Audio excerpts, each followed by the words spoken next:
Good morning students, welcome to Shri Radha Vallabh academy class 10th chapter 2। पहले वाले video में मैंने आप लोगों को फर्स्ट चैप्टर पढ़ाया था और उसके नोट्स मैंने पीडीएफ में दिए थे। ओके, उसको अच्छे से लर्न कर लेना, उसके टेस्ट भी होंगे जिसकी मैं इंफॉर्मेशन आपको बाद में दूंगी। अब हम अपना सेकंड चैप्टर पढ़ेंगे, संस्कृति का स्वरूप। संस्कृति का स्वरूप चैप्टर पढ़ने से पहले हमें इसके लेखक के बारे में पता होना चाहिए कि लेखक का जन्म कब हुआ, उनकी मृत्यु, उनकी रचनाएं और उनके अन्य बातें।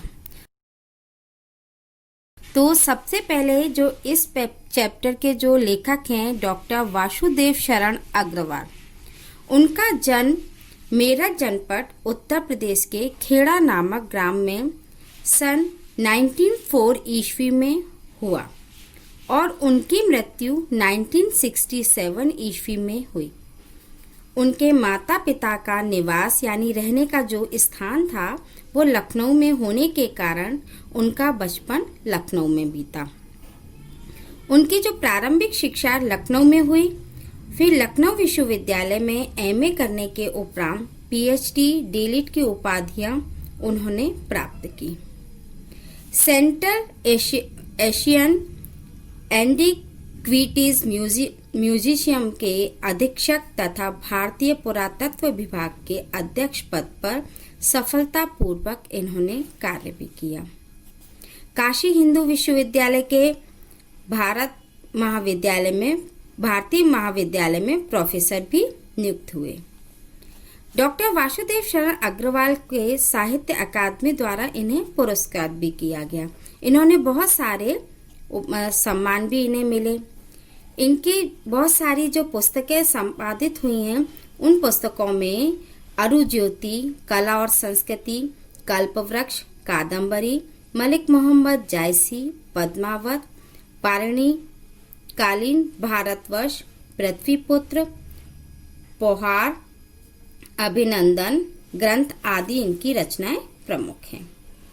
डॉक्टर वासुदेव शरण अग्रवाल भारतीय इतिहास, पुरातत्व और भारतीय संस्कृति के गंभीर अध्येताओं में शीर्ष स्थान पर थे। कालिदास के मेघदूत और वाण भट्ट के हर्षचरित की नवीन पीठिका प्रस्तुत करने में इनका महत्वपूर्ण योगदान है। तो ये तो बच्चों इस पाठ के जो लेखक हैं उनका जीवन परिचय है। अब हम अपने इस चैप्टर पे आते हैं, संस्कृति का स्वरूप। संस्कृति का स्वरूप क्या होता है? संस्कृति का स्वरूप का मतलब उसका रूप कैसा है। संस्कृति होती है जो हमारे आचार विचार होते हैं, जो हमारे द्वारा जो कार्य किया जाता है, हमारा जो स्वभाव होता है, हमारे द्वारा किए गए अच्छे कार्य या बुरे कार्य, वो हमारे सारे संस्कृति के द्वारा हमें प्राप्त होते हैं। और संस्कृति का स्वरूप भी हस्तांतरित होता है, ये एक पीढ़ी से दूसरी पीढ़ी पर हस्तांतरित होता है यानी कि जाता है। अब मैं इसका विस्तार पूर्वक आपको पढ़ाती हूँ, तो स्टार्ट करते हैं। अब हम पाठ को पढ़ते हैं। जो अपना पाठ है संस्कृति का स्वरूप यानी कि संस्कृति का रूप कैसा है। जो इनके लेखक हैं डॉक्टर वासुदेव शरण अग्रवाल, उन्होंने अपने इस पाठ में संस्कृति का अर्थ बताया है। उन्होंने संस्कृति का अर्थ बहुत ही विस्तृत और व्यापक बताया यानी बड़ा। इसके काम जो संस्कृति के जो काम हैं वो बड़े फल देने वाले वृक्ष के समान होते हैं। संस्कृति मनुष्य यानी व्यक्ति के भूतकाल, वर्तमान और भावी यानी भविष्य की उन्नति, उसकी सब प्रकार की पूर्णता का मूल यानी जड़ है। विविध प्रकार यानी अनेक प्रकार के परिवर्तन जो अपने इसमें संसार में होते हैं, उन परिवर्तनों के साथ संस्कृति भी विकसित होती रहती है।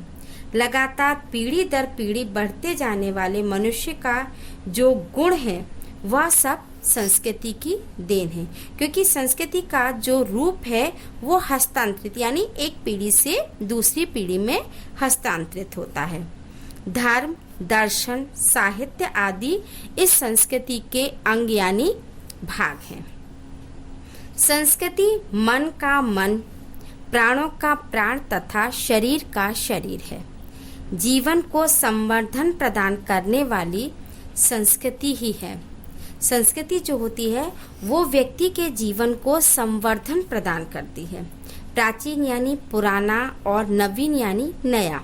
नया और पुराने के मिलने का जो स्थान होता है वो संस्कृति की उपजाऊ भूमि। उपजाऊ भूमि यानी कि नए और पुराने विचारों के मिलने से एक अच्छी संस्कृति का जन्म होता है। मनुष्य के जो चरित्र हैं, मनुष्य के जो गुण हैं, वो सब संस्कृति के द्वारा ही निश्चित किए जाते हैं। जो जागरूक रहते हुए दुराग्रह का मतलब होता है किसी एक मत को न मान के सभी मतों पर विस्तृत रूप से मतलब जानकारी करनी चाहिए, या दोनों रूपों को देखकर उसके परख करके, उस वस्तु की परख करके तब अपना मत रखना चाहिए। यानी कि कसौटी पर कसकर दुराग्रह त्याग कर हर वस्तु की परख करनी चाहिए। साहसपूर्ण सुलझी हुई दृष्टि के द्वारा ही प्रगति संभव है। अतः इस पाठ में जो लेखक हैं उन्होंने संस्कृति के रचनात्मक तत्व यानी कि निर्माण करने के जो तत्वों को ग्रहण करके कर्म के सहारे यानी कि जो व्यक्ति के द्वारा जो काम किया जाता है उसके सहारे नवीन वस्तु की संरचना यानी निर्माण करने के लिए कहा है। इसमें संस्कृति के विस्तृत रूप को पाठ में बताया गया है। अब आप इस पाठ की जब रीडिंग करेंगे तब आपको इसका और अच्छे से अध्ययन होगा। मैंने आपको इसकी समरी बता दी यानी सारांश बताया है। अब आप इसकी रीडिंग करेंगे, पढ़ेंगे, तब आपको इस पाठ का और अच्छे से समझ में आएगा। Thank you.